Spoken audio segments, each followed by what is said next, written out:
आप सबों के बीच फिर से एक कहानी लेकर के आया हूँ।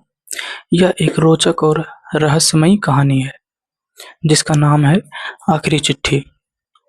बिना समय गंवाते हुए मैं आपको कहानी की ओर ले जाता हूँ। तो रात के करीब 11 बजे थे। पूरे गांव में सन्नाटा पसरा हुआ था। दूर कहीं कुत्ते के भौंकने की आवाज आती और फिर सब कुछ शांत हो जाता। गांव के आखिरी छोर पर एक पुराना सा मकान था। उसी मकान में रहता था अमन, जो शहर से अपनी पढ़ाई पूरी करके कुछ दिनों के लिए गांव आया था। अमन को बचपन से ही पुरानी चीजों में बहुत दिलचस्पी थी। पुराने सिक्के, किताबें, तस्वीरें और खासकर पुराने खत, उसे सब कुछ आकर्षित करता था। एक दिन घर की सफाई करते समय उसे लकड़ी की एक पुरानी संदूक मिली। संदूक पर जंग लगा था और जो संदूक में ताला लगी थी उसमें भी बहुत जंग लग चुका था। बहुत कोशिश के बाद ताला खुला। अंदर पुराने कपड़े, कुछ तस्वीर और पीले पड़ चुके कागज रखे थे। सबसे नीचे एक लिफाफा था। उस पर सिर्फ इतना लिखा था, अमन के लिए, जब वह 18 साल का हो जाए। अमन चौंक गया। उस समय उसकी उम्र 21 साल थे। उसके हाथ कांपते थे और लिफाफा खोलने के लिए उसके हाथ खूब कांपते थे। किसी भी तरीके से उन्होंने लिफाफा को खोला। अंदर एक चिट्ठी थी। अमन, तुम यह चिट्ठी पढ़ रहे हो तो इसका मतलब यह है कि मैं अब तुम्हारे पास नहीं हूँ, लेकिन मेरे जाने से पहले तुम्हें एक सच बताना जरूरी है। तुम्हारे पिता की मौत वैसी नहीं थी जैसे तुम्हें बताई गई थी। अमन का धड़कन तेज हो गया। उसके पिता की मृत्यु तब हुई थी जब वो बहुत छोटा था। घर में हमेशा यही कहा गया था कि उनकी बीमारी के कारण मौत हुई थी। और चिट्ठी में आगे लिखा हुआ था, पुराने पीपल के नीचे तुम्हारे पिता ने एक चीज छिपाई थी, उसे ढूंढना, लेकिन याद रखना, गांव में हर कोई तुम्हारा अपना नहीं है। चिट्ठी के आखिर में केवल एक नाम लिखा था, रघुनाथ। अमन ने सोचा, रघुनाथ कौन है? अगली सुबह उसने गांव के सबसे बुजुर्ग आदमी दीनानाथ बाबा से पूछा। नाम सुनते ही बाबा का चेहरा बदल गया। उन्होंने धीमी आवाज में कहा, तुम्हारे पिता का दोस्त था रघुनाथ, लेकिन 20 साल पहले वह गांव छोड़कर चला गया था। अमन ने पूछा, कहाँ गया था? बाबा ने सिर हिलाया, किसी को पता नहीं। उस रात अमन पीपल के पेड़ के पास पहुंचा। पेड़ गांव से थोड़ा बाहर था। चांदनी में उसकी परछाई जमीन पर किसी विशाल जीव जैसी लग रही थी। अमन ने पेड़ के चारों ओर जमीन देखनी शुरू की। कुछ देर बाद उसे मिट्टी के नीचे लोहे का एक छोटा डब्बा मिला।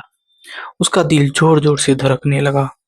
डिब्बे के अंदर एक पुरानी घड़ी, कुछ कागज और एक छोटी सी तस्वीर थी। तस्वीर में उसके पिता के साथ दो लोग खड़े थे। एक उसके पिता थे, दूसरा उसके पिता का दोस्त रघुनाथ। लेकिन तीसरे आदमी का चेहरा तस्वीर में खरोच दिया गया था। कागज पर गांव की जमीन का नक्शा बना था। नक्शे में एक जगह लाल निशान लगा था। अमन समझ नहीं पा रहा था कि इसका मतलब क्या है। तभी पीछे से आवाज आई, तुम्हें यह नहीं ढूंढना चाहिए था। अमन ने पलट कर देखा। अंधेरे में एक आदमी खड़ा था। उसके चेहरे का आधा हिस्सा कपड़े से ढका था। अमन डर गया और तुरंत वहां से भाग निकला। वह सीधे घर पहुंचा और दरवाजा अंदर से बंद कर लिया। पूरी रात उसे नींद नहीं आई। सुबह उसने अपने चाचा से रघुनाथ के बारे में पूछा। चाचा कुछ देर चुप रहे, फिर बोले, तुम्हारे पिता और रघुनाथ बहुत अच्छे दोस्त थे। दोनों गांव के लोगों के लिए कुछ करना चाहते थे। उस समय गांव की जमीन को लेकर बड़ा विवाद चल रहा था। अमन ने पूछा, किससे विवाद चल रहा था? चाचा ने जवाब देने के बजाय कहा, कुछ बातें जितनी पुरानी होती है उतनी ही खतरनाक होती है। उन्हें भूल जाना ही बेहतर है। अब अमन को यकीन हो गया था कि यह रहस्य के पीछे कुछ बड़ा था। उसने नक्शे को ध्यान से देखा। लाल निशान गांव के पुराने स्कूल के पीछे बनी एक बंद पड़ी कोठरी के पास था। अमन शाम होते ही वहां पहुंचा। कोठरी वर्षों से बंद थी। दरवाजा धक्का देने पर खुल गया। अंदर धूल और मकड़ी के चाल थे। एक कोने में उसे दीवार पर वही निशान दिखाई दिया जो नक्शे पर बना था। उसने दीवार को ध्यान से देखा। एक ईंट बाकी ईंटों से थोड़ी बाहर निकली हुई थी। ईंट हटाते ही अंदर एक छोटा सा रास्ता दिखाई दिया। अमन के हाथ पांव ठंडे पड़ गए। वह अंदर गया। कुछ दूर जाने पर उसे एक कमरा मिला। कमरे के बीच में एक मेज थी। मेज पर दर्जनों फाइलें रखी थी। सबसे ऊपर एक फाइल पर लिखा था, गांव का जमीन का असली रिकॉर्ड। अमन ने फाइलें खोली। उसमें पुराने दस्तावेज थे जिनसे पता चलता था कि गांव की बहुत सारी जमीन गरीब किसानों की थी, लेकिन कुछ लोगों ने धोखे से कागज बदलकर जमीन अपने नाम करवा ली थी। और उन लोगों में एक नाम देखकर अमन के पैरों तले जमीन खिसक गई, जिसमें एक नाम था रघुनाथ। तभी कमरे के बाहर किसी के कदमों की आवाज आई। अमन ने जल्दी से फाइल बंद की और अंधेरे में छिप गया। दरवाजा खुला। वही आदमी अंदर आया जिसने पीपल के पेड़ के पास उसे चेतावनी दी थी।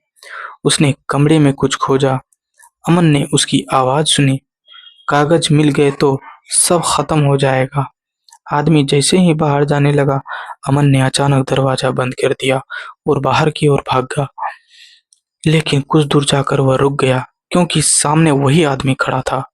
अमन पीछे हटने लगा। आदमी ने चेहरे से कपड़ा हटाया। अमन स्तब्ध रह गया। वह आदमी था दीनानाथ बाबा। अमन ने पूछा, आप? बाबा ने लंबी सांस ली। हाँ, मैं ही था, लेकिन तुम्हें नुकसान पहुंचाने नहीं आया था। तो फिर आपने मुझे डराया क्यों? बाबा ने आंखें नम हो गई। क्योंकि मैंने तुम्हारे पिता से क्या हुआ एक वादा निभा रहा था। उन्होंने बताया कि अमन के पिता और रघुनाथ कभी दोस्त थे।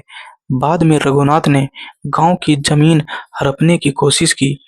अमन के पिता ने उसे खिलाफ सबूत इकट्ठा कर लिए, लेकिन इससे पहले कि वह सबूत सामने ला पाते, उनकी मौत हो गई। तुम्हारे पिता ने मुझे यह कागज संभाल कर रखने के लिए दिए थे, बाबा बोले। उन्होंने कहा था कि जब अमन बड़ा हो जाए तब उसे सच बता देना। अमन की आंखों में आंसू आ गए। लेकिन रघुनाथ कहाँ है? बाबा ने धीरे से कहा, यहीं। अमन हैरानी से पूछा, क्या? बाबा ने गांव की तरफ इशारा किया। वह कभी गांव छोड़कर गया ही नहीं। उसने अपना नाम बदल लिया था। अमन को अचानक अपनी चाचा की बात याद आई। उसे समझ आ गया कि चाचा इतने सवालों से क्यों बच रहे थे।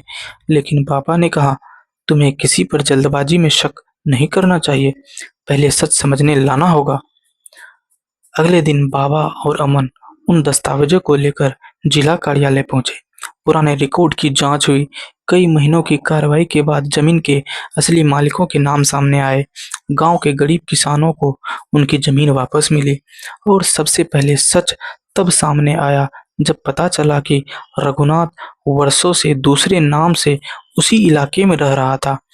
अमन के पिता ने पुरानी चिट्ठी ने 20 साल पुराने रहस्य को खोल दिया। कुछ दिनों बाद अमन फिर उसी पीपल के पेड़ के नीचे गया। उसने अपने पिता की पुरानी घड़ी हाथ में ली और आसमान की तरफ देखा। हवा धीरे धीरे चल रही थी। अमन मुस्कुराया और बोला, पापा, आपका सच अब सबके सामने है। उसी समय पेड़ से एक सूखा पत्ता उसके हाथ पर आकर गिरा। अमन ने उसे उठाया और अपनी किताब के अंदर रख लिया। उसे लगा जैसे उसके पिता ने दूर से ही कहीं कहा हो, सच को छिपाया जा सकता है, लेकिन मिटाया नहीं जा सकता। और उस दिन के बाद गांव के उस पुराने पीपल के पेड़ को लोग एक नए नाम से जानने लगा। उस पुराने पीपल के पेड़ को एक नया नाम दिया गया, जिसका नाम था सच्चाई का पेड़। आज के लिए बस इतना ही। यह कहानी आपको कैसी लगी कमेंट में जरूर बताइएगा, और हो सके तो चैनल को सब्सक्राइब जरूर कीजिएगा। आज के लिए इतना ही। धन्यवाद। जय हिंद, जय भारत।